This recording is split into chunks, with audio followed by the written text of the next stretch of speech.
Pour bien s'entendre, il faut bien s'écouter. Rendez-vous sur M, la petite radio du Grand Maghreb. Je vais vous amener sur l'affaire Khalifa parce que on l'attendait tous depuis très longtemps. Le dernier procès remonte à 2007. On l'attendait tous parce que c'est la première fois que Abdelmomen Khalifa, le PDG, donc, est comparé devant la juridiction algérienne. Donc, au vu des déclarations, maintenant on l'attendait parce qu'on attend justement des déclarations, ce sont les déclarations sans doute d'Abdelmomen Khalifa qui peuvent renseigner sur l'évolution du procès. Au vu des interrogatoires jusqu'ici, ma première question c'est, est-ce que vous avez l'impression que le procès avance de ce que vous avez entendu, les interrogatoires du juge? Saïd. On est encore au début. Personnellement, je ne connais pas tous les détails, mais j'ai peut-être un préjugé erroné. Mais le sentiment général que tous ces procès, c'est on est en train de clore des affaires et d'en finir et de passer à autre chose. Et voilà. Donc, je ne m'attends pas réellement à des choses importantes, mais peut-être que je me trompe. Alors, la question qui se pose, c'est, on avait titré ça avant-hier dans notre JT, pour le premier jour du procès, c'est est-ce que ce sera le procès du grand déballage ? Parce que c'est ce que dit M. Khalifa, bien avant son extradition de Grande-Bretagne en 2013, il disait que je vais tout déballer. Malheureusement, hier, ou heureusement, je ne sais pas, hier, pour le premier jour de son audition, il n'y avait pas eu de déballage. Il y a eu des déclarations complètement incroyables. On dirait que c'était un enfant qui parlait lorsque le juge lui a posé des questions. Pourquoi passer de la pharmacie aux compagnies aériennes? Il a dit oui, c'est très lié. Donc, hier, on était en face, pour ceux qui étaient présents, en tous les cas, les journalistes, on était en face d'un accusé qui ne savait pas parler et qui se défendait très mal pour le premier jour du procès. C'est presque ce que j'ai lu partout. Certains disent qu'il se défendait plutôt bien. Voilà. Donc vraiment, j'ai des appréciations de journalistes qui sont un peu divergentes sur ça. Ce n'était que le premier jour de l'audition, les autres jours vont certainement... Une déclaration, excuse-moi Hussein, une de ces déclarations, c'est il y a des choses que je ne peux pas dire. Ça au moins c'est relevé et ça donne peut-être le ton de la suite du procès. En fait, il a dit ça. En fait, il y a Abdelmomen Khalifa est devant un choix de stratégie de défense. Il n'y en a pas 36 000. Soit il admet son système de corruption qui lui permettait de recevoir les dépôts qu'il a eu à sa banque, des dépôts qui ont permis de financer son groupe. Et à ce moment-là, il va être offensif. Il va dire oui, je reconnais, je vote coupable, j'ai soudoyé telle institution, tel responsable pour pouvoir recevoir l'aide. Et à ce moment-là, il entraîne tout le système avec lui. Ça, c'est la stratégie de rupture. En réalité, c'est la seule qui peut, sauver sa tête, c'est quasiment impossible. Mais c'est la seule qui peut peut-être lui permettre de s'en sortir quelque part, au moins moralement. Mais pour l'instant, on n'est pas dans ce cas de figure, puisqu'il a décidé de venir. Il est dans l'autre démarche. Il est dans la démarche de dire, j'ai tout fait correctement. Peut-être que la banque était en difficulté. C'est après m'avoir cherché des problèmes que la banqueroute a été prononcée. Et il a renvoyé l'accusation vers le liquidateur, monsieur Mohamed Djellab, actuel ministre des Finances, qui était d'ailleurs présent le premier jour du procès. Donc cette démarche-là, de dire, moi ma banque, elle tenait encore la route, c'est une fois qu'on l'a mise... c'est une fois qu'on l'a mise sous tutelle d'un liquidateur, en l'occurrence monsieur Djellab, que les problèmes se sont posés, parce qu'on a choisi de rembourser un tel et pas un autre, etc. Cette stratégie-là, on va voir s'il peut la tenir longtemps et où est-ce qu'elle va l'amener. En tous les cas, il semblerait qu'il n'a pas choisi la première démarche, celle de reconnaître qu'il a arrosé pour avoir des dépôts. En tous les cas, sa stratégie de défense hier était claire. Elle nous rappelait celle de Ben Ali en 2011 lorsqu'il disait mes collaborateurs m'ont trompé. Il a dit la même chose hier. Il a dit je peux vous dire que la plupart de mes directeurs m'ont trompé. Donc c'est une manière aussi de se dédouaner. C'est ce qu'il a dit hier à Blida. Il a dit beaucoup de mes directeurs m'ont trompé et sont eux-mêmes responsables de la corruption au sein du groupe. N'empêche, c'est un élément à relever à partir du moment où son avocat lui-même dit que le rapport du liquidateur n'est pas entre les mains du tribunal. Et ça, c'est en soi une question qui est posée aujourd'hui. aujourd'hui, on a du mal à imaginer que le rapport du liquidateur ne soit pas aux mains du tribunal aujourd'hui. Sur quoi est-ce que ce parquet se base? C'est la grande question qui est posée, et sans doute l'arme de défense de... C'était l'argument pour que Maître Lazar, qui assure un des avocats de M. Abdelmoumene Khalifa, a demandé le report du procès parce qu'il exigeait que ce document soit mis à la disposition du tribunal. Abed. On parle du procès Khalifa comme si c'était un procès. Ce n'est pas le cas. C'est une opération politique qui va se passer exactement comme les autres procès. Dans le procès de l'autoroute, il n'y a pas eu de déballage. Il y a même eu une tentative de déballage de la part de, je crois que c'est Khaladi, qui a accusé publiquement Amar Ghoul, mais on a verrouillé le jeu de manière à ce qu'il n'y ait pas de déballage. Donc, pour Abdelmoumene Khalifa, le déballage va lui rapporter quoi? Il va augmenter sa peine de prison parce qu'il a jugé que en ramenant les faits à un minimum, il aura une peine peut-être de 20 ans qui sera ramenée à 10 ans et il espère s'en sortir dans quelques années. Mais s'il déballe tout et qu'il révèle tout le système, sa peine sera aggravée, sera beaucoup plus lourde, donc il n'a aucun intérêt. Objectivement, il n'a pas intérêt à déballer. Le procès de l'affaire Ta'laknan, le procès Oultache qui va avoir lieu dans quelques temps, donne l'impression qu'il y a une grande opération qui se passe dans le secteur de la justice pour un petit peu solder l'ère Bouteflika. On va la solder. Je note aussi que ça se déroule concomitamment avec d'autres faits politiques dont on va parler tout à l'heure. Et donc, pour moi, c'est une gestion qui est très bien menée, même si les contours ne sont pas encore très visibles. Est-ce qu'on peut solder justement cette période de Bouteflika sans faire tomber des têtes? Aujourd'hui et les prochains jours, il va y avoir l'appel des témoins et on sait, et d'ailleurs le juge lui-même a évoqué des noms de ministres, a encore rappelé plusieurs hauts responsables qui sont cités comme témoins. La question c'est... Il faut admettre, il ne faut pas oublier des choses qui sont très simples. En Algérie, il y a une justice à deux vitesses. Les ministres ne sont pas jugés devant les juridictions ordinaires. Donc, il n'y aura aucun ministre qui sera accusé. D'où je pense, quand tu dis qu'il n'y a pas de déballage, ce n'est pas tout à fait vrai. Il y a des déballages sans conséquence. Les déballages ont déjà eu lieu. Les déballages ont déjà eu lieu. Le déballage, il a lieu quand c'est ce que j'ai dit. Voilà. Et Khaledi a déballé. Voilà. On lui a dit... Voilà. Mais le déballage, ça mène à rien. À un moment de procès, ça mène à rien. Voilà, c'est différent. Ça mène à rien. Par contre, sur la question... sur la question de solder la période Bouteflika, sous Bouteflika, j'y crois pas. Par contre, là, je vais faire du Abed Sherif. Je pense que le système est en train de faire en sorte de banaliser ces affaires. Parce qu'en les traitant en même temps, à mon avis, il en a atténué l'effet dramatique. On ne peut pas suivre en même temps d'une semaine à l'autre et en parallèle toutes les affaires. Il y a une banalisation de ces faits-là. Si tous les procès se déroulent d'ici, on va dire, Ramadan, donc d'ici juin, début juillet, à la rentrée prochaine, septembre-octobre 2015, on sera psychologiquement dans une période post-procès. Donc, voilà, quand je dis solder, c'est un peu ça. On est effectivement dans une vraie gestion de type bureaucratique. On a des dossiers, il faut les clore. Et c'est ce qu'on est en train de faire. Hein. Donc, parce que dans la justice, une fois une affaire est enrôlée, il faut qu'elle aille jusqu'au bout, sinon elle reste pendante. Hein. Elle continue à ennuyer les gens concernés, elle continue à ennuyer tout le monde. Et donc là, on les solde, et on les solde en package. Hein. Donc là, c'est pour terminer. Effectivement, on peut se poser la question si ça n'obéit pas à des objectifs plus politiques que la volonté de faire justice. Ça, c'est le sentiment général.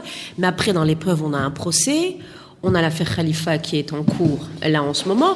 La question, c'est que comment la juridiction, comment le parquet va prouver l'accusation de Khalifa, va prouver qu'il est coupable. Comment est-ce qu'elle va faire? C'est la grande question. Non, comment prouver que Khalifa est coupable? Je pense qu'ils ont suffisamment d'éléments. Enfin, d'après ce qu'on a lu dans la presse, les éléments existent.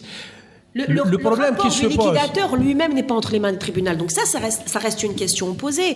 Même si nous savons tous ici et que nous avons le sentiment ici que ces affaires sont faites pour évacuer tous ces dossiers de corruption, il faut pouvoir l'expliquer et dire combien ce dossier est complexe et combien il y a des éléments qui ne sont pas pris en charge par la justice. De facto, Souhila, il y a des institutions publiques, il y a des gens privés qui ont déposé de l'argent dans la banque Khalifa et qui ne l'ont plus.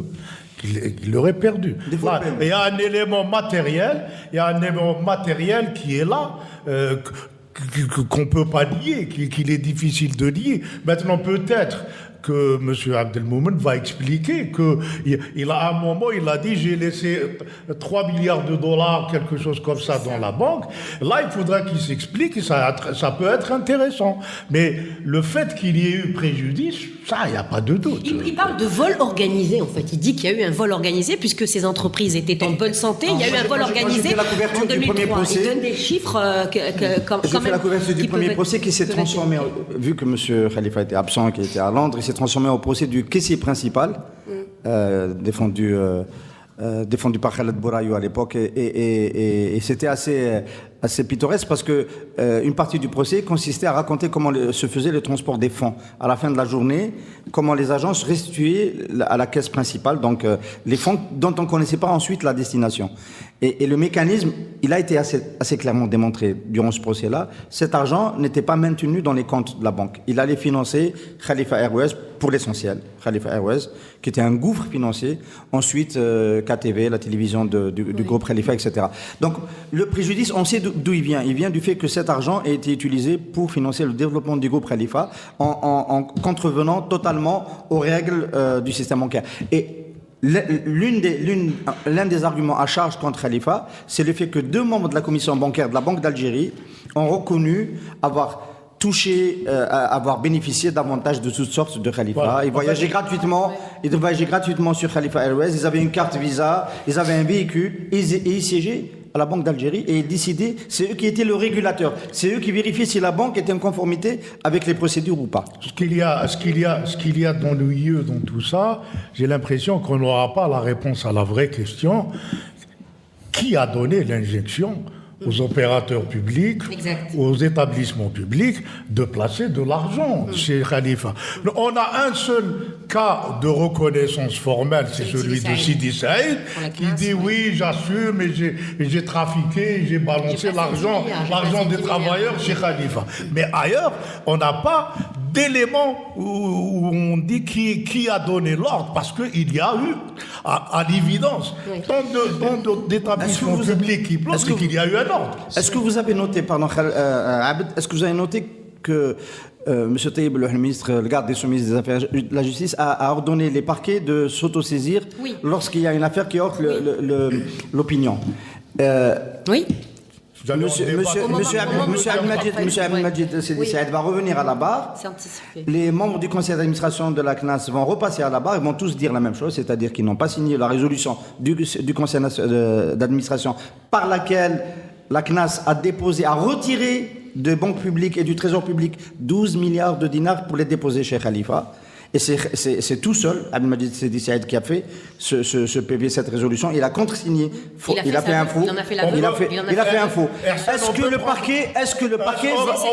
le parquet va s'autosaisir? On peut prendre le pari. Est-ce que le parquet va s'autosaisir? On peut prendre le pari à 100 dinars. Moi, je parie que le parquet ne va pas s'autosaisir. Une enquête a été menée, la presse l'a reprise, notamment le Watan. Une enquête a été menée selon laquelle Abdelmajid Tebboune, pendant la période où Abdelmajid Tebboune a été ministre, c'est à ce moment-là que le montant a été le plus important déposé dans Khalifa Bank.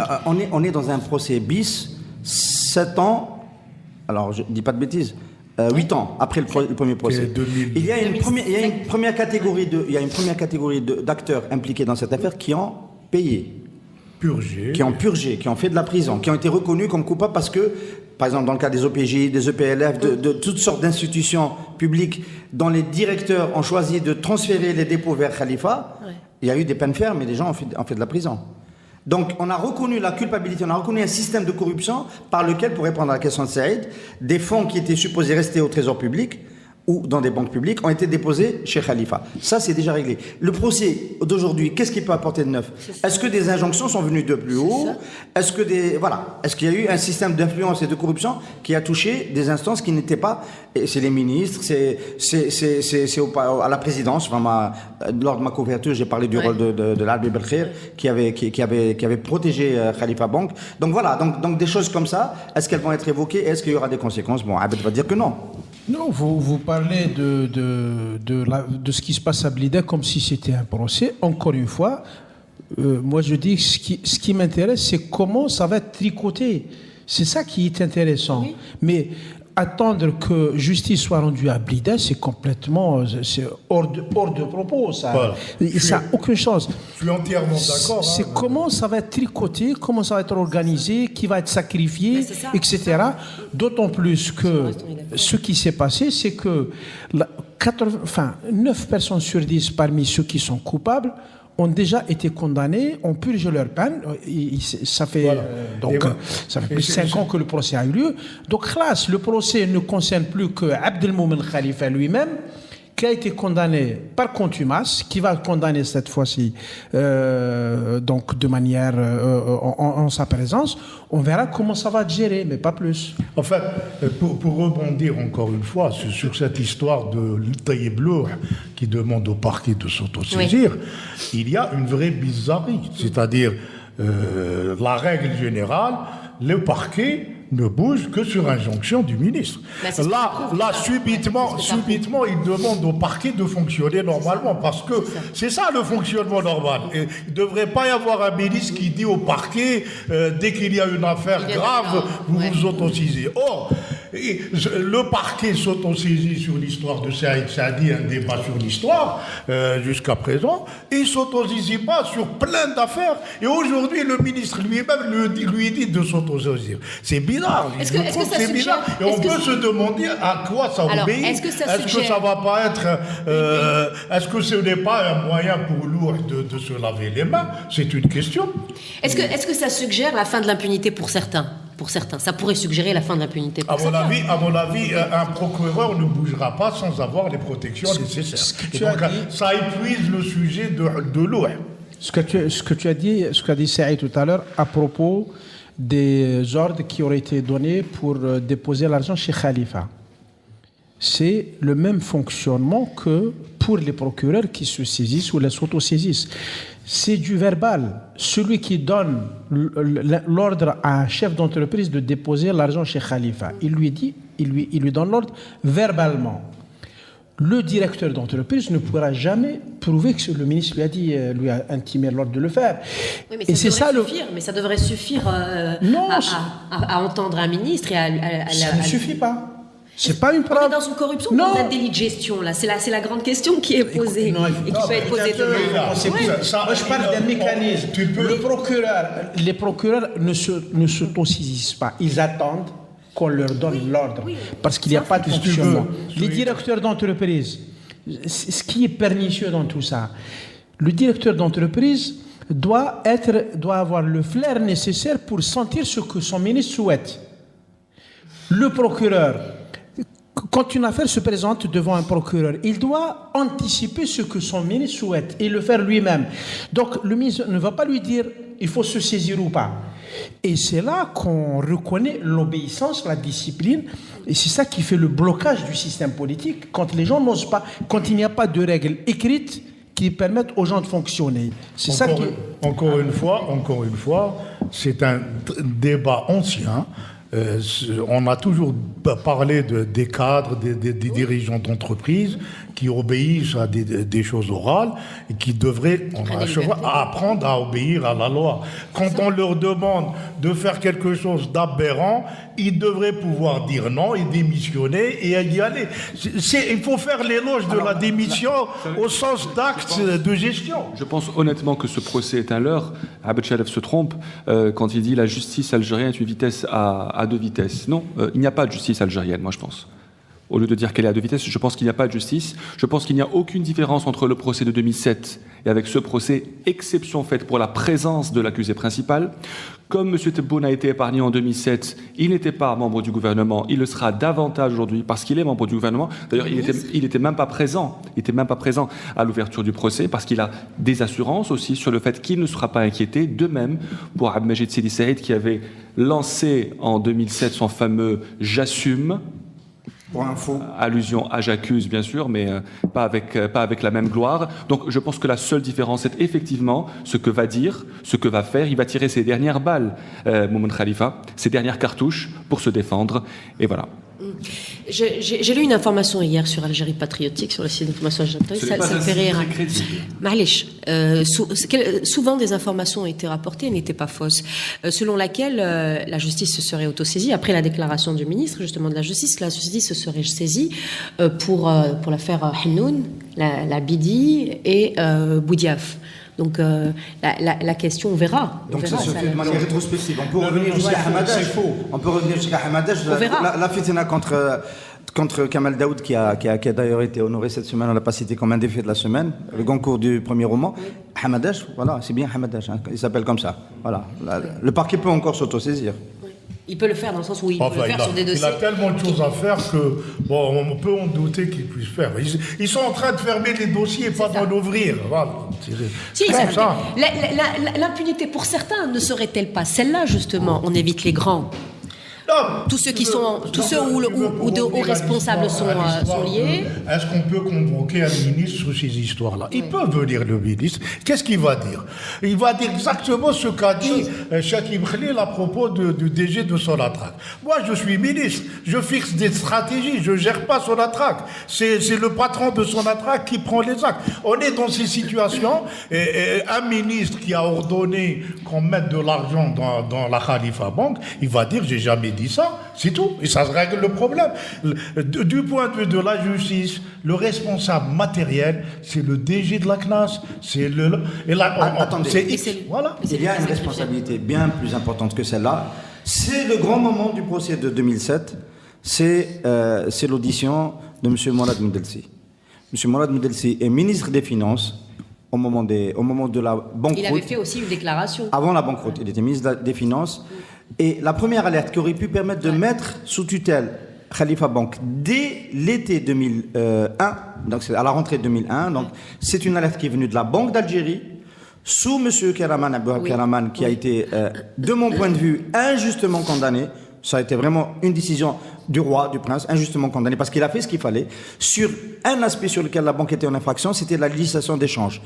Khalifa ne rapatriait pas ce qu'elle devait rapatrier en devises. Elle avait des ressources en devises à l'extérieur. La législation de change oblige de rapatrier une partie de cet argent. Ça ne se faisait pas. Il y a eu un rapport de la Banque d'Algérie qui a été soumis au ministre des Finances, parce que la loi lui octroyait à lui le droit de sévir et de prendre les mesures. Et M. Moudelsi a lâché cette phrase historique. Je n'ai pas été suffisamment intelligent. Il a dit, il y a pire donc, que ce qu'a dit Abdelmajid Sidi Saïd. Et il a mis le dossier sous le boisseau. Enfin, nous, on sait qu'en fait, il a demandé l'avis de la présidence de M. Larbi Belkhair. C'est en cela que je dis que Larbi Belkhair a protégé Khalifa Bank, et Larbi Belkhair lui aurait dit, de ce que je sais moi, que c'était pas nécessaire de sévir, qu'on avait besoin du développement du secteur financier, etc., etc. Et il était possible de stopper cette banqueroute frauduleuse une année avant. Ça aurait fait beaucoup moins de dégâts. Merci de nous rejoindre et de rester parmi nous pour cette deuxième partie du Café Presse. On va parler politique maintenant, enfin politique. Entre guillemets, on met tout ça entre guillemets, encore une fois. La politique refait peut-être surface, c'est la grande question. En tout cas, j'avais évoqué son nom il y a quelque temps et ça avait provoqué un grand fou rire de Abed Sherif aujourd'hui. Je ne sais pas s'il va rire jaune aussi. Je parle d'Ahmedou Yahya.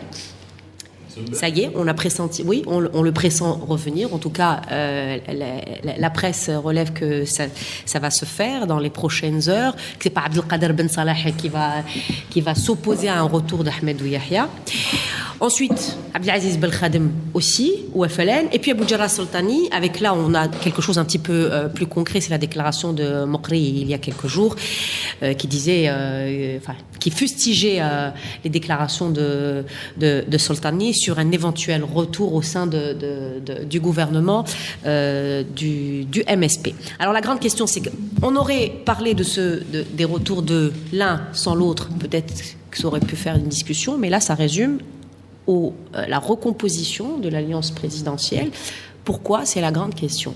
Ahmadou Yahya est un homme qui ne s'absente jamais de la scène politique, il part toujours pour revenir en fait. Il est toujours comme ça. J'ai rencontré 2 fois et je trouve que c'est un homme politique assez fascinant. Et il avait amorcé son retour en avril 2014, ça veut dire en mars.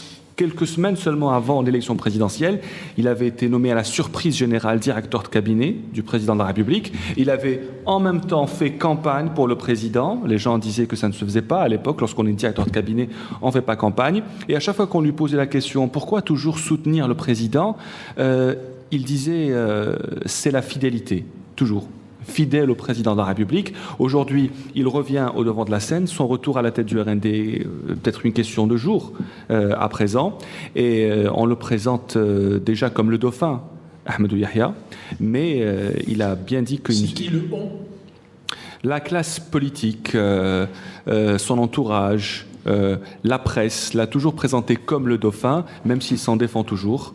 Et on va voir ce que vont donner les choses. Moi, je suis tenté de le mettre totalement avec des histoires de procès. On solde et on met en place un dispositif pour les prochains mois, les prochaines années. Ça dépend de l'état de santé de Bouteflika, mais on met en place le dispositif où une des cibles les plus importantes, c'est d'essayer de dégommer Mokri, de ramener le MSP dans ce qu'on appelait la maison de l'obéissance, et reconstituer ce qu'on a appelé l'alliance présidentielle, qui a été funeste, c'est-à-dire cette alliance présidentielle a permis de tuer la politique en Algérie. Même les partis du pouvoir, la petite marge qu'on leur a accordée a été tuée par cette alliance présidentielle, puisque ni le MSP, ni le FLN, ni le RND n'avaient plus de programme. Ils obéissaient aux directives du président. Et c'est une tentative de reconstituer cette alliance dans la perspective d'une éventuelle élection présidentielle, au cas où la santé de Bouteflika décline. Et c'est ce dispositif-là qui se met en place. Pour toi, c'est pour la succession? C'est dans le cadre de la succession, ou est-ce que c'est la dernière carte entre la main du pouvoir? C'est-à-dire on peut penser que dans le système, la succession est déjà posée, quel que soit l'état actuel de la santé du président. On l'a vu, il n'a pas l'air plus mal qu'il y a 3 mois, mais il me semble que c'est un souci important. Ils mettent en place le dispositif et je pense que c'est très important pour eux de casser le MSP, de le ressortir de l'opposition pour le ramener dans le giron. Tu partages cet avis, Abed? Moi, ce que je note, on parlait tout à l'heure de corruption. La corruption, tous ces grands dossiers de corruption auxquels on peut ajouter Sonatrach, Chakib Khalil, etc., c'est en gros c'est 2e et 3e mandat. Ça a couvert le 2e et 3e mandat. Ce sont les 2 mandats durant lesquels l'alliance présidentielle a fonctionné. Et quand on regarde ce dispositif qui se met en place avec les retours éventuels de Ahmadou Yahya, Belkhadem, Bou Jarrah Soltani, on se rend compte qu'on est en train de revenir à l'alliance présidentielle. Ce qui fait qu'on a un système politique qui est incapable d'imaginer des solutions nouvelles. Pire, il veut revenir à une formule qui a débouché sur ces scandales de corruption.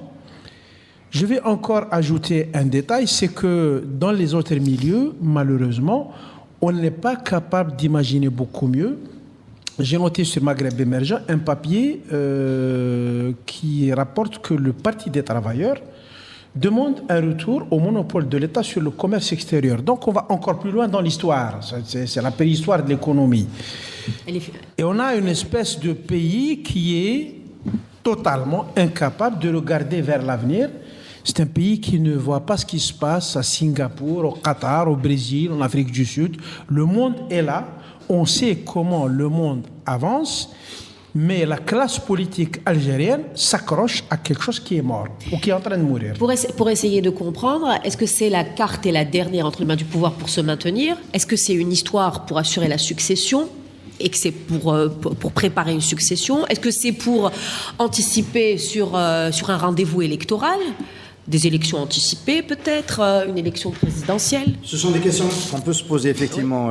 Celui-là, la première idée, ce serait de dire qu'il y a au sein du pouvoir quelqu'un qui a un regard sur le bulletin de santé de Bouteflika et qu'il sait quelque chose que l'opinion ne sait pas et que l'heure de préparer la succession a peut-être sonné de façon plus urgente et que donc on s'est mis à mettre en place ce dispositif. C'est la première idée qui vient en tête. Moi, je ne pense pas que ce soit vraiment le cas. Moi, je pense qu'il y a un dispositif qui s'est mis en place pour passer le 4e mandat et qui, en gros, consistait à faire la paix entre les clans et à ramener à la présidence ceux qui pouvaient donner du sens au mandat, c'est-à-dire les 2 chefs de parti les plus importants de la période de l'alliance présidentielle, donc Belkhadem et Ahmedou Yahya.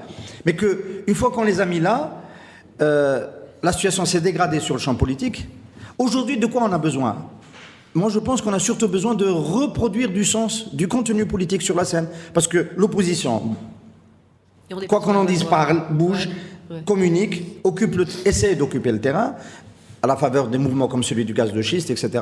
Mais le discours qui peut donner un sens à l'action du président, au contenu du 4e mandat, est absent. Ce n'est pas Saïd Hani qui va le porter. Saïd Hani est totalement engoncé dans les affaires de corruption. Tu oublies Sellal. Sellal ne produit pas de discours, je prends au 2e degré ce que vient de dire Abed. Il est lui-même à son tour aujourd'hui obligé de se défendre sur le terrain de la corruption personnelle. Et donc il y a une faillite de ce point de vue-là et un vide qui fait qu'aujourd'hui, ramener quelqu'un comme Ahmedou Yahya pour qu'il reprenne la parole dans le champ public et qu'il essaie de donner un cap, de donner du sens, etc., ce n'est pas insensé et ça participe non pas à la succession, mais au maintien du système aujourd'hui. Au maintien, mais ce n'est pas une solution. Qu'est-ce qui va changer d'ici le prochain mois, si effectivement on est parti sur cette idée que Yahya va gagner du terrain, va reprendre du terrain? L'idée que ce qui va changer d'ici la rentrée, à mon avis, c'est l'idée qu'on va concrétiser, consacrer une formule, faire du nouveau avec de l'ancien. Si les histoires de procès se déroulent comme prévu, on va solder les grands dossiers de corruption, on va dire que c'est réglé, on a réglé ça. Et à la rentrée, on va avoir Bouguerra Sultani, je préfère Bouguerra un peu plutôt que Abou Jarrah, Ahmed Ouyahia et Abel Khadem qui vont faire des discours politiques, entre guillemets. Et donc on va avoir des gens qui vont remplir la scène, etc. Et aux yeux de l'opinion, ça peut passer comme un changement. C'est extraordinaire, mais c'est ça. En fait, à mon avis, sera, pour l'instant, le retour de Yahya Ouarendé ne devrait pas poser de gros problèmes, puisque ça s'est décidé. Mais ce qu'il faut surveiller, c'est le MSP.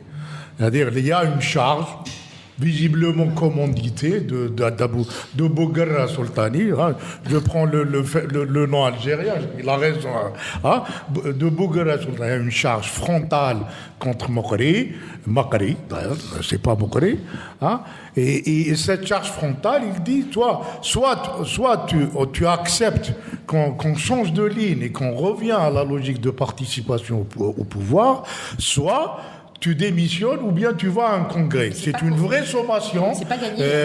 Ce n'est pas gagné. Ce n'est pas gagné. Ça va être un vrai champ de bataille au MSP. Ça va être très intéressant à suivre parce que aussi bien l'avenir de la CNLTD va dépendre aussi de la bataille qui va se dérouler au MSP. Effectivement. Qu'est-ce qui peut... Vous faites... Non, on ne peut pas dire... Vous pensez que le MSP est un parti qui peut décider... Si la décision est prise que Bouguerra prenne le parti, ça passera comme une lettre à la poste. Non. C'est pas évident. Non, ça peut pas. Je vais vous dire ce que racontent les gens du MSP depuis toujours, y compris Fouact Nahna. quelqu'un viendra leur dire باللي الظروف تاع البلاد تتطلب هذا القرار. C'est tout. Ils vont s'incliner de manière. Oui, mais tu as un discours que développe Makari, même si on ne l'aime pas, qui dit الظروف تاع البلاد تتطلب أنه نكونوا في المعارضة. Et Bokhari développe ce discours en disant l'intérêt supérieur de la nation algérienne veut que le MSP soit dans l'opposition. C'est assez cohérent. Et ça va être une bataille. Tu aimes les paris. Moi, je te promets que dans 6 mois, que Soltani va prendre le MSP. Non, je vais plus. Makri va dire que ظروف البلاد تتطلب qu'il aille au gouvernement. Alors, ma question. Soyons sérieux. Excusez-moi. Écoute, on a dit un peu permets-moi plus. de te dire que je connais un ancien dirigeant du MSP, M. Amar Ghoul. Non, attendez, une question. Qu'est-ce qui peut motiver les uns et les autres? Qu'est-ce qui peut motiver Abou Djalal Soltani? C'est quand même curieux que l'on soit sur une... Excuse-moi, c'est curieux. Attends. Il y a un procès qui est en cours. Abou Djalal Soltani est cité d'ailleurs en tant que témoin. Il était ministre à l'époque, ministre de la Solidarité. Voilà. Est-ce que c'est un élément à prendre en compte? On parle de Belkhadem. Est-ce que la revanche n'animerait pas Belkhadem? Ou il y a une ambition de succéder à Abdelaziz Bouteflika? Qu'est-ce qui peut animer tous ces hommes? Moi, ce qui m'intéresse dans le MSP, c'est que la participation a créé à l'intérieur de ce parti deux vraies tendances. Une qui est dans une logique, il faut qu'on bouffe, qu'on soit à la table pour prendre notre chipa. Et puis, on a une autre qui dit on est en train de perdre totalement notre vision, nos valeurs. Et c'est un débat qui traverse tous les partis. C'est très intéressant. Et c'est pour ça que c'est intéressant de suivre ce qui se passe. Je suis tout à fait d'accord avec dans le Saïd. MSP. Absolument. Moi, je suis tout à fait d'accord avec Saïd et je prends le pari avec Saïd que le courant Makri arrive à résister un peu plus longtemps que le courant Mehri. Je me permets de faire ce parallèle parce que Mehri a fait faire le passage par l'opposition. Il a été abattu entre guillemets par le fameux complot scientifique au sein du FLN. Je prends le pari que Makri résistera plus longtemps parce que nous sommes dans un contexte différent. Politiquement, nous sommes dans un contexte différent. Cela dit, ce n'est pas un enjeu central. Ehsen perd tous ses paris, donc il n'y a pas de problème. Le vrai enjeu, peut-être il est ailleurs. Il est plus du côté du FLN. Et accessoirement du côté du RND. Moi, c'est une interpellation. Ahmed Ouihia qui passe de la présidence à la tête du FLN, du RND, est-ce que ce n'est pas un aveu qu'il n'est pas adoubé comme étant un successeur par le clan présidentiel? Parce que si on réfléchit 2 secondes, la position dans laquelle il pouvait être successeur, c'est plutôt en restant à la présidence. S'il revient à la tête du parti, aller à la présidentielle en étant le patron du RND, il y a moins de chance pour lui. Il y a moins de chance pour lui. Vous vous trompez de logiciel dans la lecture de tout ça. Monsieur Ouihia ne va pas prendre le RND, il est affecté. Il a reçu une affectation. Makri a reçu une affectation et Bougra va recevoir son affectation. C'est voilà. Dans cette logique-là, les choses sont compréhensibles. Il faut se rappeler, depuis que le président Bouteflika a accédé au pouvoir, il faut se rappeler les affectations successives de M. Benflis, de M. Belkhadem, de M. Ouihia, de M. Bougra Soltani. Voilà. La faiblesse de ton raisonnement, c'est qu'il est intemporel, il n'est pas historisé. C'est-à-dire que pour toi, c'est valable tout le temps, les acteurs sont les mêmes, les rapports de force ne changent pas, la rente pétrolière est la même, etc. Ce n'est pas vrai. Ça change. Et Ouihia, on s'en rappelle. Qu'est-ce qui a changé? Qu'est-ce qui a changé pour Ouihia? Ouihia, en 2004, il a soutenu Bouteflika contre l'avis de ce qu'on considérait comme étant ses mentors. Le général Nzar et le général Ammari. Et le général Nzar a dit il n'y a que les montagnes qui ne se rencontrent pas. Il considérait qu'il avait été trahi par un poulain. Ouihia a joué une carte perso sur la protection en rapport avec le général Toufik. Il a joué le 2e mandat de Bouteflika. Bien lui en avait parce c'était celui-là le bon joker. Et donc ça change, ça peut changer. C'est pas comme ça. Ce n'est pas que des affectations. Ahmed Ouihia décide aussi de ce qu'il doit faire. C'est changeant quand c'est basé sur des convictions et c'est des analyses politiques personnelles. Ce qui n'est pas le cas. Je suis désolé.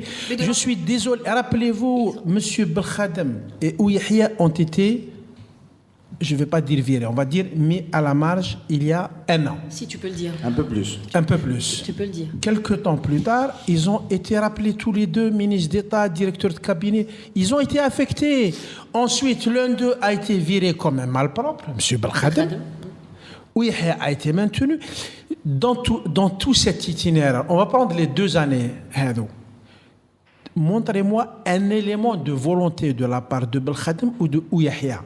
Un élément qui montre qu'ils ont une volonté politique ou un choix politique. Moi, je demande à voir, c'est tout. Est-ce qu'il y a des éléments qui prouvent qu'ils ont encore de la rivalité entre eux et que cette rivalité peut être un motif d'engagement dans le futur à mon avis, il y a quand même un seul élément qui peut-être changer la donne. C'est que Ouyahia, comme Belkhadem, arrive à un âge où, s'ils ne prennent pas le bateau tout de suite, s'ils ne montent pas, enfin pas tout de suite, s'ils ne montent pas dans des délais assez rapprochés, ils risquent de passer l'âge. Ça devrait quand même les amener à prendre un minimum de risques si ils ont vraiment l'ambition d'être président. C'est la seule donnée qui soit nouvelle pour moi. Les islamistes apparemment ont un petit peu moins de poids dans cette en tout cas autour de cette table lors de ces discussions, dans cette configuration prochaine. Est-ce qu'on peut imaginer, parce que c'est vrai qu'on a plus tendance à parler d'un retour de Belkhadem et d'Ouyahia et du poids qu'ils peuvent constituer que du MSP au pouvoir pour reconstituer une alliance présidentielle. Si ça ne marche pas au MSP. Aujourd'hui, il y a les élections en Grande-Bretagne. Il y a une grande incertitude sur la coalition qui va gouverner le pays, parce que ça va se jouer à quelques voix près, et il faudra choisir pour les travaillistes ou les conservateurs l'allié qui permet d'avoir la majorité à la Chambre des députés. En Algérie, il n'y a pas ce calcul. On peut se passer du MSP à l'Assemblée nationale, on peut se passer, y compris éventuellement demain du RND, et faire passer des lois. Voilà, donc les alliances, donc on peut reconstituer, c'est à ça que je veux en arriver, une alliance présidentielle sans le MSP, parce que comptablement, ce n'est pas un problème à l'Assemblée. Oui. Ce qui revient à ce constat très ancien déjà, c'est que on est souvent amené à analyser la situation politique en Algérie en se basant sur les normes, les règles d'un système politique normal. Et donc, on balance de l'un à l'autre et c'est là qu'on fait l'erreur. J'ajouterais d'ailleurs qu'il y a de nouveaux acteurs dans l'alliance présidentielle. Le MPA est aujourd'hui le 3e parti comptablement à l'Assemblée. Le parti de Amara Ben Younes qui lui est tout à fait fidèle. Et donc, voilà, il y a une configuration différente de l'alliance. Mais qui n'est même pas capable d'appliquer... Oui. De retirer un petit arrêté administratif de son prédécesseur. Bon, je crois qu'on a fait le tour. Merci de nous avoir prêté attention. D'ici la semaine prochaine, on aura d'autres choses à vous dire et sans doute à analyser ici autour de cette table. Merci, à jeudi.